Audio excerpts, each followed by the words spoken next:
இந்த பழத்தோட பேர் தான் கரும்புலா பழம் சொல்லுவாங்க. அதாவது கருநெல்லி அப்படின்னு சொல்லுவாங்க. கிராமப்புறத்தெல்லாம் நிறைய பேர் பார்த்துருப்போம்.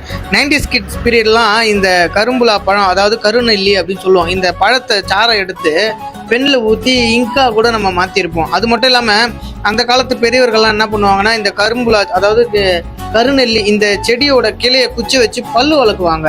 அது மட்டும் இல்லாமல் இந்த செடி மிக மிக ரொம்ப மருத்துவ குணம் வாய்ந்ததுங்க. இந்த பழத்தை சாப்பிட்டா ரொம்ப நல்லது. அது மட்டும் இல்லாமல் இந்த பழத்தோட சாறையும் அதுக்கப்புறம் இந்த பழத்தில் வர அந்த இலை இருக்கு இல்லையா, அந்த இலையும் நம்ம அரைச்சி ஹேர் பேக் மாதிரி போட்டால் நம்ம கருநிறெல்லாம் இருக்கு இல்லையா, அதாவது வெள்ளை முடி, அந்த வெள்ளை முடிக்கெல்லாம் நல்ல ஒரு கலராக பயன்படும். அது இல்லாமல் வெள்ளை முடியை மொத்தமாக தடுக்கிறதுக்கு கருமுடியாக மாற்றுறதுக்கான அறிகுறி இதில் இருக்குது.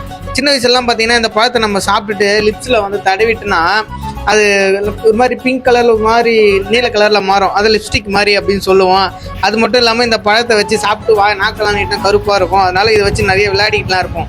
இந்த பழத்தை நீங்கள் பார்த்துருந்தா கமெண்டில் சொல்லுங்கள், எங்கே பார்த்துருக்கீங்க, இது எப்படியெல்லாம் நீங்கள் விளையாடி இருக்கீங்க, எப்படி யூஸ் பண்ணியிருக்கீங்க அப்படின்னு சொல்லிட்டு மறக்காமல் கமெண்ட் பண்ணுங்கள்.